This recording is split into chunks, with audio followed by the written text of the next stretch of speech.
श्री राम।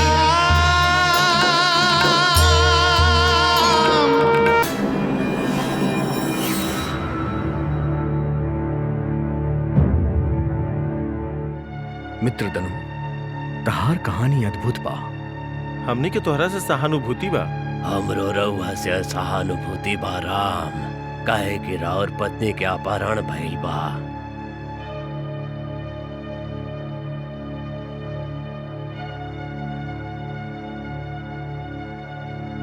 तारा कैसे पता?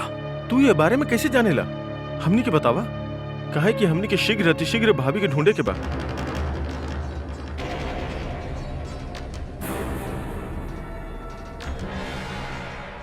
राम लक्ष्मण, महर्षि स्थूर्सरा के श्राप के कारण और इंद्र के वज्र के प्रहार के कारण हमार दिव्य ज्ञान लुप्त हो गई।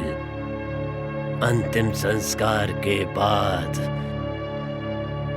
जब हम अपन गंधर्व रूप प्राप्त करब त दिव्य ज्ञान भी प्राप्त कर लेब। फिर हम जानकी सीता के बारे में सब कुछ बता सकब। ऐसे ही राम हम पर कृपा करी, ए शरीर से हमरा के मुक्त करी।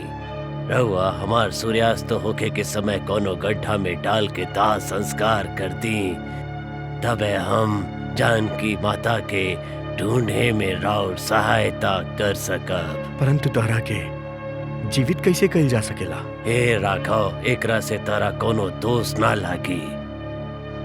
ब्रह्मा के वरदान के कारण हम अस्त्र पहाड़ से नहीं मारल जा सकत।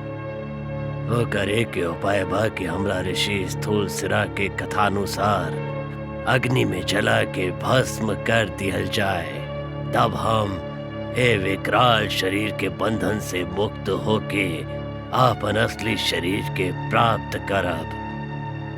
हे राम, हमरा पे कृपा करा, हमरा के शरीर से मुक्त करा ताकि हम राउर सहायता कर सके।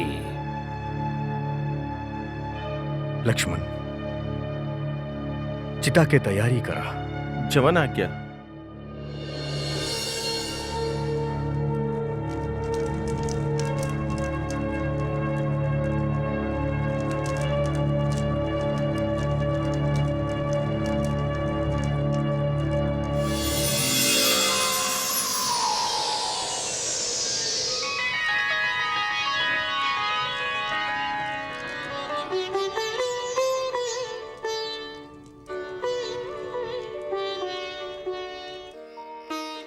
हे राघवेंद्र, रहुआ धन्य बानी। राउर कृपा से हम पूर्व के प्रकार ही अपन सुंदर शरीर फिर से प्राप्त कईनी। अब हमार दिव्य ज्ञान भी हमरा के फिर से वापस मिल गईल बा। हम वो ज्ञान से जौन देख सकीला उ सुनावतानी। रावण पुलत्स ऋषि के पौत्र और ऋषि विश्रवा के पुत्र हा। ब्रह्मा से वरदान पाके रावण दिग्विजयी हो गईल बा। उहे राउर भारिया के लेके दक्षिण दिशा में गईल बा। जहां वो गईल बा वहां तक हमार दृष्टि नहीं के जा सकत। परंतु हमरा जौन होके वाला दिखाई दे रहल बा वो ई बा कि दक्षिण दिशा के ओर गईला पे रउआ परमवीर बानर के राजा सुग्रीव मिली है। उनका से राउर मित्रता होगी और वो सीता जी के खोज में राउर सहायता करी है। परंतु राजा सुग्रीव हमनी के कहां मिली हैं? ऋष्यमुख पर्वत पे सुग्रीव उन्हें रह लें। उनकर मित्रता से अंत में रउआ रावण पे विजय पाई, ई हम स्पष्ट देख रहल बानी। परंतु ऋषिमुख पर्वत पे जाए के मार्ग कौन सा है? रउआ पश्चिम के ओर से जात दक्षिण प्रदेश के बहुत पर्वत और नदी के पार करके कंपा सरोवर नाम के एगो सुंदर सरोवर पे पहुंचब। वहां महामुनि मातंग के आश्रम मिली। उनकर तपोबल के प्रभाव से जे ओ आश्रम के निकट आवेला ओकर हिंसा के प्रति नाश हो जाला। महामुनि मातंग त ना रहेले, परंतु उनकर एगो परम शिष्या महातपस्विनी शबरी आज भी वहां रहेली। वो अपन गुरु की आज्ञा से राउर आवे के प्रतीक्षा कर रहल बाड़ी। उरौवा के भगवान मान के नित्य राउर पूजा करेली। जब रउआ उनका से मिलब त वो रउआ के महाबली सुग्रीव तक पहुंचे के मार्ग बताइए। अब हमरा के आज्ञा दी।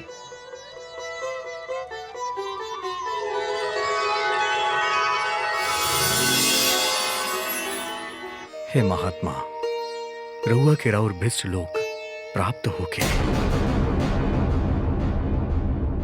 त्रिजटा,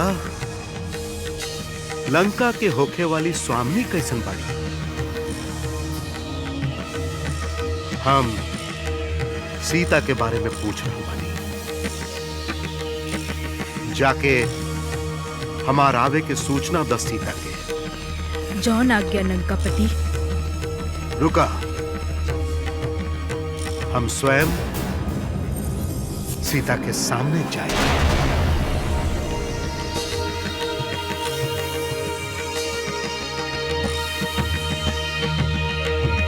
लंकापति की, लंकापति की, लंकापति की, लंकापति की, लंकापति की, लंकापति की, लंकापति की, लंकापति की।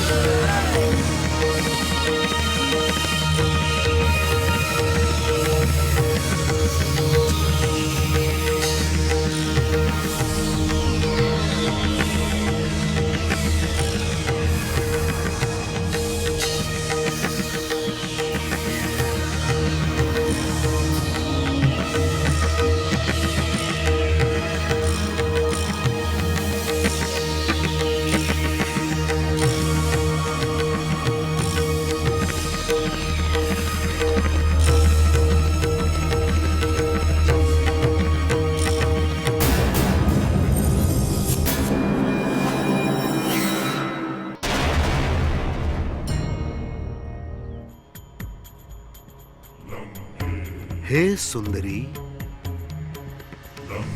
तू हमरा से दूर काहे बाड़ू? अभी लंका और लंकापति तहार हा।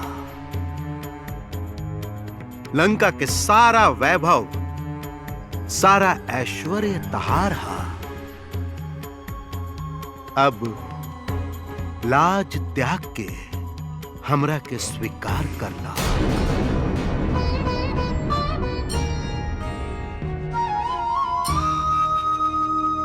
हम त्रिलोक विजेता हैं। सब ग्रह देवता हमार दास हवे। हमार शौर्य और पराक्रम के बराबरी केहू नहीं कर सका।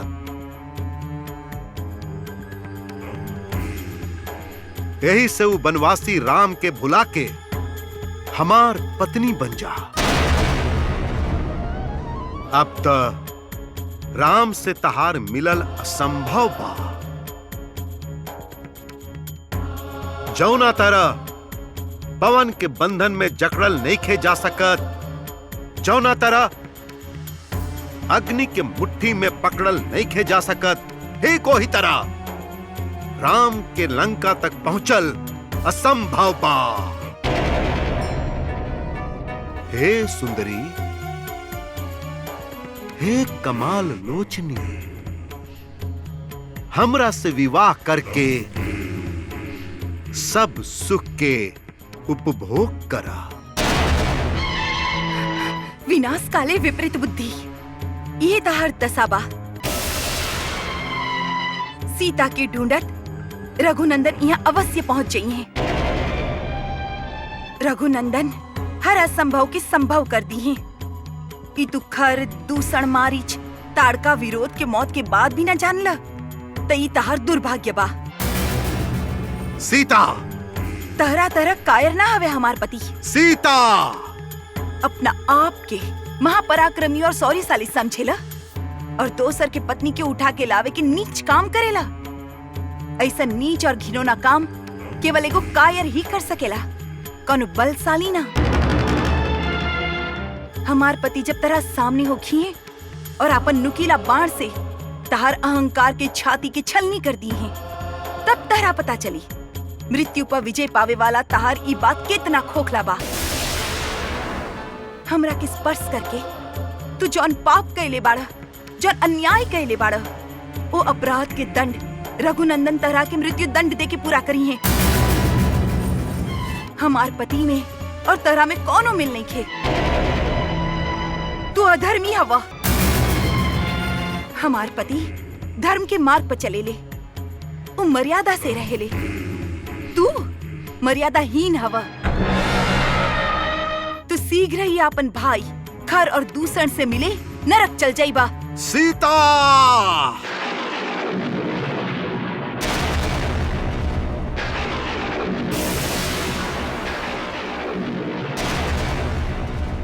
हम अपमान सहन नहीं कर सकत। यदि तोहरा जगह कोनो और स्त्री होखी तो हम ओकर गर्दन अलग कर देती। पहले अपन गर्दन संभालो। त्रिजटा! जी महाराज। सीता के समझावा और एकरा चारों तरफ राक्षसी ही राक्षसी रख के एकर अहंकार के दमन करा। कह दे एकरा से कि हमरा से विवाह कर लेबे, यही में एकर भलाई बा। जौन आज्ञा लंकेश।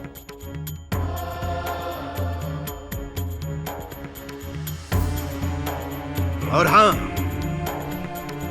यहाँ केवल स्त्री होखे के चाहिए। ध्यान रहे, यहाँ कौनो पुरुष ना आवे पावे।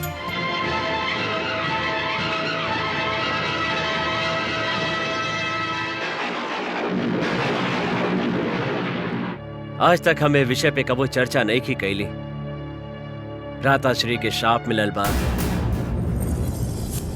कि एगो स्त्री के कारण ही उनकर विनाश होगी। रक्षा करी, रक्षा करी, रक्षा करी, रक्षा करी, हमनी के बचाई, रक्षा करी प्रभु, हमनी के रक्षा करी, हे देवी भगवान, हमनी के रक्षा करी, केहू रक्षा ना करी, ना केहू रक्षा कर सकेला।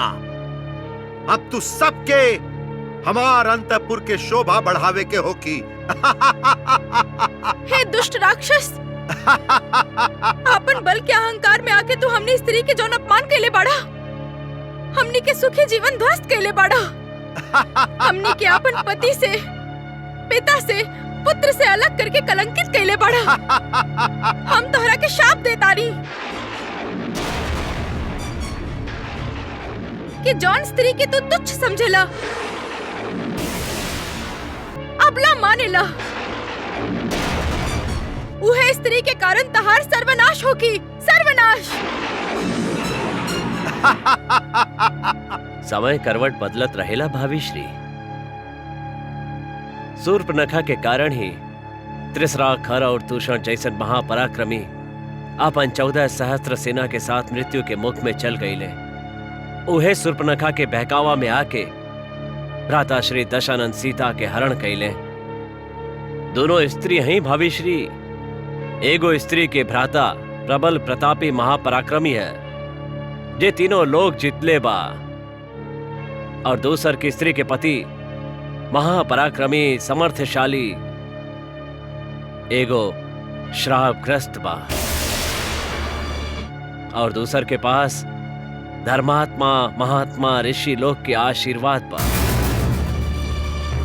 ई दोनों के बीच टकराव अटल बा भाविश्री। अपन पत्नी के खोजे खातिर राम लंका अवश्य आई।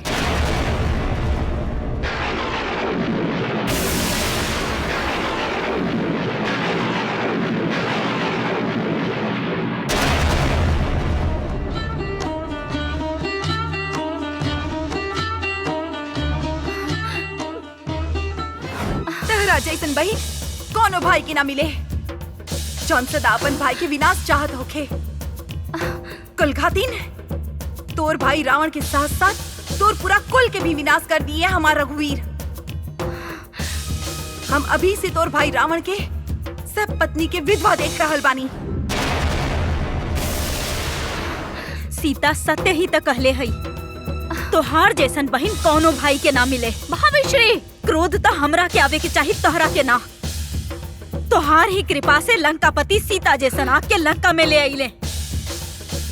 ई आग लंका के भस्म न कर दे। शिव जी से यह प्रार्थना है बस।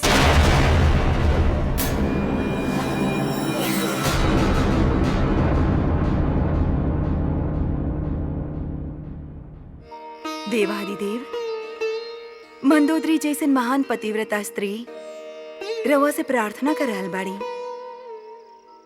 का रउआ दशानन और ओकर लंका के विनाश से रोकब?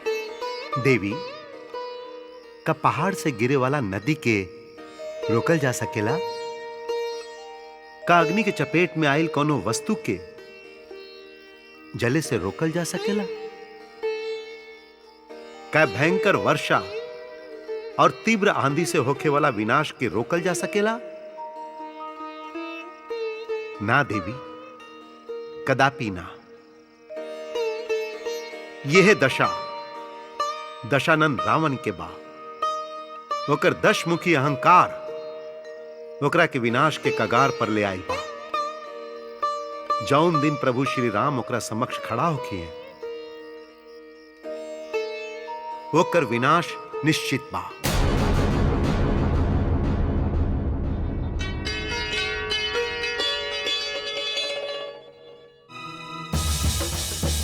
स्वामी, यदि रउआ प्रसन्नचित होखी त रउआ से कुछ मांगी। मांगी? लंकेश के महारानी के पास ऐसा का नहीं है जब मांगे की आवश्यकता पड़ गई? बोला मंदोदरी, तारा का चाहिए? बोला मंदोदरी, तारा का चाहिए? सीता।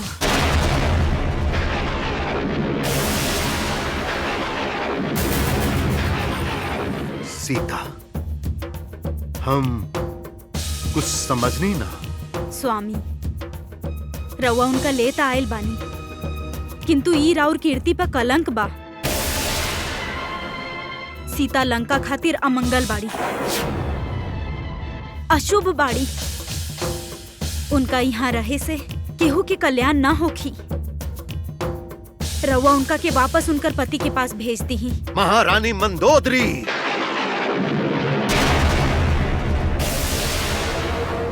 रउआ के बतावे की आवश्यकता नहीं खे कि लंकेश एक बार पग आगे बढ़ा ले बेला तो फिर ओकरा के पीछे हटावे के बारे में ना सोचेला। रउआ यो भली बात जानेनी कि राउर पति लंकेश मृत्यु के भी कारागार में डाल सकेला। यदि रउरा हमार कीर्ति और यश के चिंता बा तो हमरा कैसन काम करे के मत कहीं जेकर फल अपयश और निंदा होखे।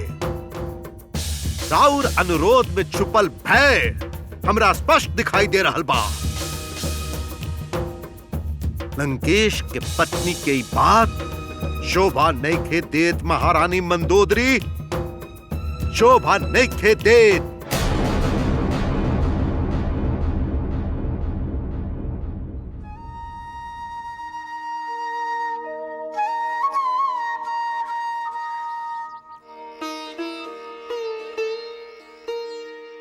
भैया, अभी तक हमनी के शबरी न मिलनी। धैर्य रखा लक्ष्मण, हमनी के जौन दिशा बतावल गइल बा हमनी वही ओर जा रहल बानी। हमनी के शीघ्र शबरी मिली है।